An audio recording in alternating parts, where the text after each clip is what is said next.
The end of the continent and the end of doubt. All dull doubt and tomfoolery. Goodbye. Lampshade was roaring around with his trays of beer. Everything he did was in rhythm. He yelled at the waitress with the beat. Hey now, baby, baby. Make a way, make a way. It's a lampshade coming your way.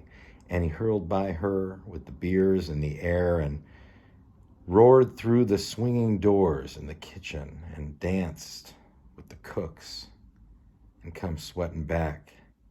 Connie Jordan sat absolutely motionless at a corner table with an untouched drink in front of him, staring goofy-eyed into space, his hands hanging at his sides. Still, they almost touched the floor, his feet outspread like lolling tongues, his body shriveled into absolute weariness and entranced sorrow and what all was on his mind. A man who knocked himself out every evening and let others put the quietus to him in the night. Everything swirled around him like clouds, and that little grandmother's alto, that little Allen Ginsberg, hopped and monkey danced with his magic horn and blew 200 choruses of blues, each one more frantic than the other.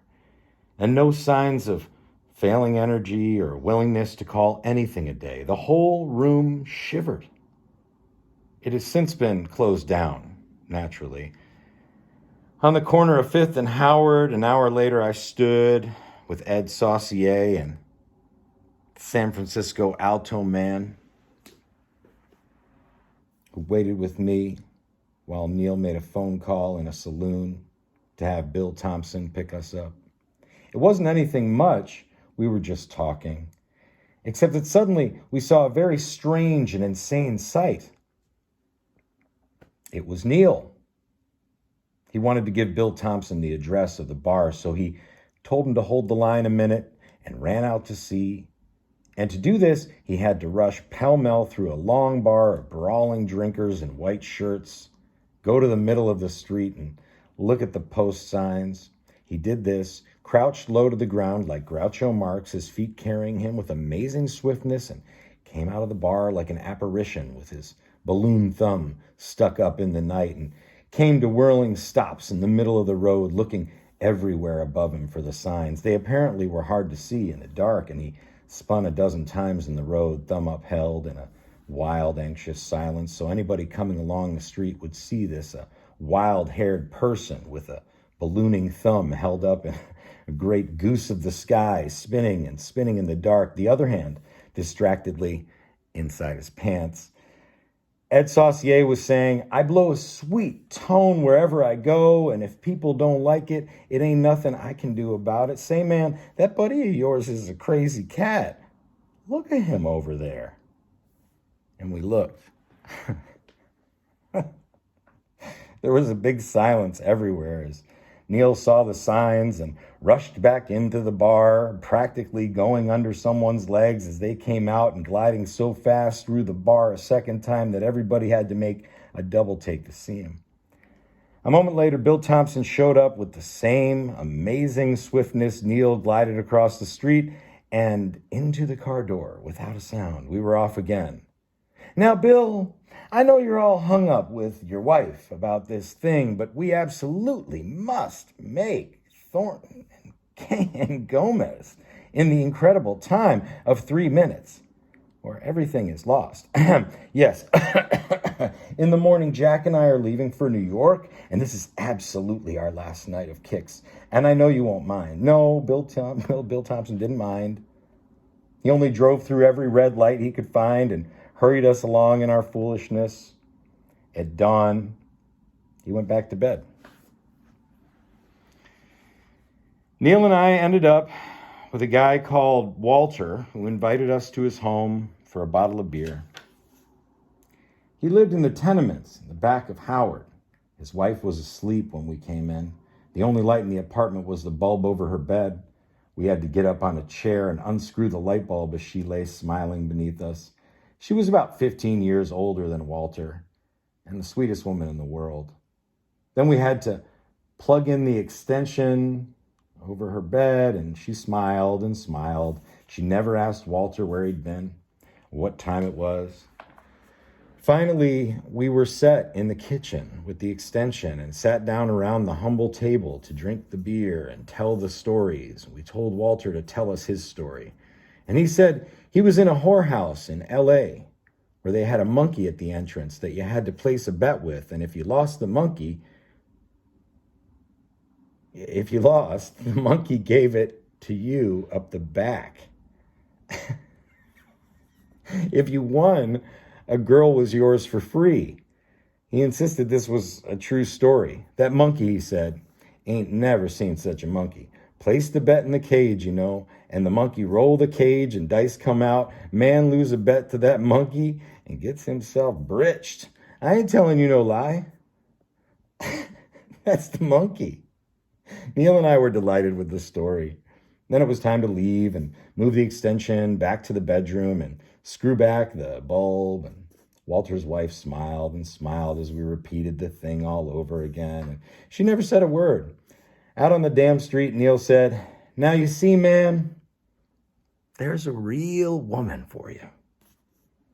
Never a harsh word.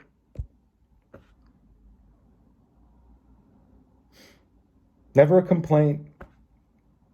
Her old man can come in any hour of the night with anybody and have talks in the kitchen and drink the beer and leave any old time. This is a man. That's his castle." He pointed up at the tenement proudly, and we stumbled off, and the big night was over. A cruising car followed us suspiciously for a few blocks, and we bought fresh buns in a bakery and ate them in a gray, ragged street. A tall, bespectacled, well-dressed fellow came stumbling down the street with a truck driving cap. Fellow. They were a strange pair. A big truck rolled by, and the one man in the truck driving cap pointed at it excitedly and tried to express his feeling. The tall white man furtively looked over his shoulder and counted his money. "It's Bill Burroughs," giggled Neal, "counting his money and worried about everything, and all that other guy wants to do is talk about trucks and things he knows." We followed for a little while. We had to sleep. Helen Hinkle was out of the question. Neal knew a rattled railroad brakeman called Henry Funderburk, who lived with his father in a hotel room on 3rd Street. Originally, he'd been on good terms with them, but lately not so, and the idea was for me to try to persuade them to let us sleep on their floor. It was horrible. I had to call from a morning diner. The old man answered the phone suspiciously. He remembered me from what his son had told him, and to our surprise, he came down to the lobby and let us in. It was just a sad old brown Frisco hotel. We went upstairs, and the old man was kind enough to give us the entire bed. "I had to get up anyway," he said, and retired in the little kitchenette to brew some coffee. He began telling stories about his railroad days. He reminded me of my father. I stayed up and listened to the stories. Neal, not listening, was washing his teeth and bustling around and saying, "Yes, that's right," to everything he said. Finally, we slept. And in the morning, Henry came back from Bakersfield and took the bed as Neal and I got up. Now old Mr. Funderburk dolled himself up for a date with a middle-aged sweetheart. He put on a green tweed suit, a cloth cap, same material, and stuck a flower in his lapel. These romantic old broke-down Frisco brakemen live sad but eager lives of their own, I told Neal in the toilet. It was very kind of him to let us sleep here. Yes, said Neal, not listening. He rushed out to get a travel bureau car. My job was to hurry to Helen Hinkle's for our bags. She was sitting on the floor with her fortune-telling cards. "Well, goodbye, Helen, and I hope everything works out fine. When Al gets back, I'm going to take him to Jackson's Hole every night and let him get his fill of madness. Do you think that'll work, Jack? I don't know what to do." What do the cards say? The ace of spades is far away from him. The heart cards always surround him. The queen of hearts is never far. See this? Jack of spades. That's Neal. He's always around. Well, we're leaving for New York in an hour. Someday Neal's gonna get on one of those trips and never come back. She let me take a shower and shave, and then I said goodbye and took the bags downstairs and hailed a San Francisco taxi bus, which is an ordinary taxi that runs a regular route, and you can hail it from any corner and ride to any corner you want for about 15 cents, cramped in with other passengers, like on a bus, but talking and telling jokes like in a private car. Mission Street that day in Frisco was a great riot of construction work. Children playing, whooping, people coming home from work, dust, excitement, the great buzzing and vibration hum of what is really America's most excited city. And overhead, the blue sky and the joy of the foggy sea that always rolls in at night to make everybody hungry for food and further excitement. I hated to leave. My stay lasted 60-odd hours. With frantic Neal, I was rushing through the world without a chance to see it. In the afternoon, we were buzzing towards Sacramento and eastward again. The car belonged to a tall, thin dude who was on his way home to Kansas and wore dark glasses and drove with extreme care. The car was what Neal called a dude Plymouth. It had no pickup and no real power. It's an effeminate car, whispered Neal in my ear. There were 2 other passengers, a couple typical halfway tourists who wanted to stop and sleep everywhere. The first stop would have to be Sacramento, which wasn't even the faintest beginning of the trip to Denver. Neal and I sat alone in the back seat and left it up to them and talked. Now, man, that alto man last night, he had it. He held it once he found it. I've never seen a guy who could hold it so long. I wanted to know what it meant. Ah, well, laughed Neal. Now you're asking me imponderables. Ahem. Here's a guy and everybody's there, right? Up to him to put down what's on everybody's mind. He starts the first chorus. He lines up his ideas. People, yeah, but get in. And then he rises to his fate and has to blow equal to it. All of a sudden, somewhere in the middle of it, the chorus, he gets it. Everybody looks up and knows. They listen. He picks it up and carries. Time stops. He's filling empty space with the substance of our lives. He has to blow across bridges and come back and do it with such infinite feeling for the tune of the moment that everybody knows it's not the tune that counts out. It. Neal could go on no further. He was sweating and telling about it. And then I began talking. And I never talked so much in my whole life. I told Neal that when I was a kid and rode cars, I used to imagine I held a big scythe in my hand and cut down all the trees and posts and even sliced every hill that zoomed past the window. Yes, yelled Neal. I used to do it too, only different scythe.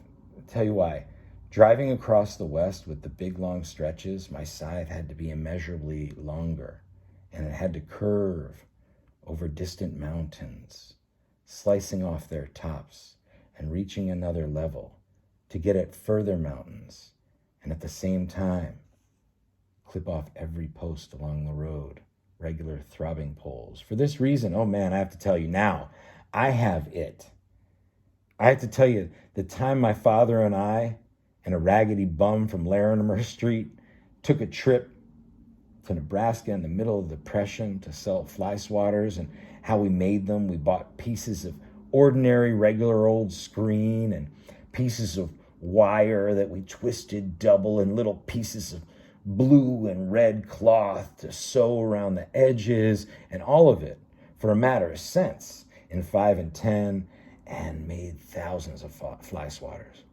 And got in the old bum's jalopy and went clear around Nebraska to every farmhouse and sold them. a nickel apiece. Mostly for charity. The nickels were given to us, 2 bums and a boy.